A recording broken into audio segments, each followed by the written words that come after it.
Bonjour à tous et bienvenue dans cette vidéo. Aujourd'hui je vais vous expliquer comment purifier et recharger vos pierres, vos bijoux, vos bracelets, etc.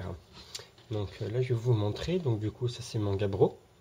Et donc je vais vous expliquer les différentes techniques pour le purifier et après le recharger. Donc pour le purifier, on peut le purifier dans de l'eau. Par contre, prendre de l'eau de source pour éviter justement que l'eau du robinet avec les produits qui sont rajoutés dedans pour traiter l'eau, comme le chlore ou bien tout simplement le calcaire, ne puisse altérer la pierre. Sauf certaines pierres comme la célestine, non la sélénite, l'eau ne convient pas. Le sel de l'Himalaya aussi, évitez de le purifier avec de l'eau, sinon il n'y aura plus rien. Donc voilà. En notre système pour purifier, nous avons les ondes de forme. Donc là, je vais vous montrer une des plus connues qui est la fleur de vie. Et donc là, en fait, on pose simplement notre pierre sur la fleur de vie de manière à la purifier et à la recharger. J'en ai pas à vous montrer, mais sinon, nous avons aussi l'amas de quartz, le cristal de roche en fait, qui a la particularité de pouvoir purifier et recharger toutes les pierres. Certains disent que l'améthyste peut faire la même chose. Moi, je déconseille l'améthyste parce que l'améthyste n'est pas une pierre qui est entièrement neutre comme le cristal de roche. Pour éviter justement que les pierres n'altèrent les particularités de l'améthyste ou inversement. Après, en notre onde de forme, nous avons en fait le bénitier, la coquille Saint-Jacques. Pourquoi je dis le bénitier? C'est parce qu'en fait, c'est la même forme que le bénitier dans les églises pour bénir l'eau. Donc pour utiliser la coquille Saint-Jacques, c'est très simple. On met le plein ici orienté au nord magnétique. Il doit être par là-bas de mémoire. Ou par là-bas, je ne sais plus. Voilà, bref. Et on pose la pierre dedans. Certaines pierres aussi, enfin toutes les pierres, peuvent aller au soleil ou à la lune. Par contre, on dit bien la lune. C'est pas spécifiquement la pleine lune, c'est toutes les lunes.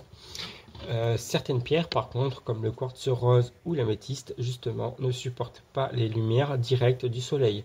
Donc, privilégiez soit le matin au lever du soleil quand la lumière est très faible, soit le soir, ou soit carrément donc à la lune la nuit. Pour purifier, nous avons une autre chose, c'est l'encens. Donc je prends mon encens, je prends ma pierre, mon bijou, etc.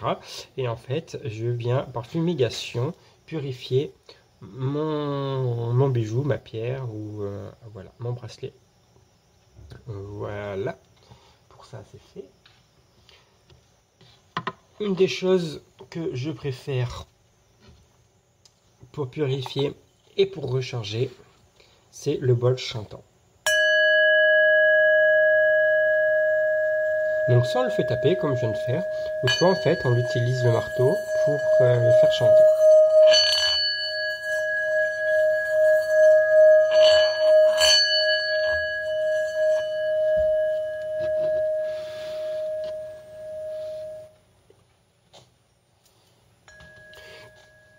Une autre solution pour purifier nos pierres, ça reste le sel.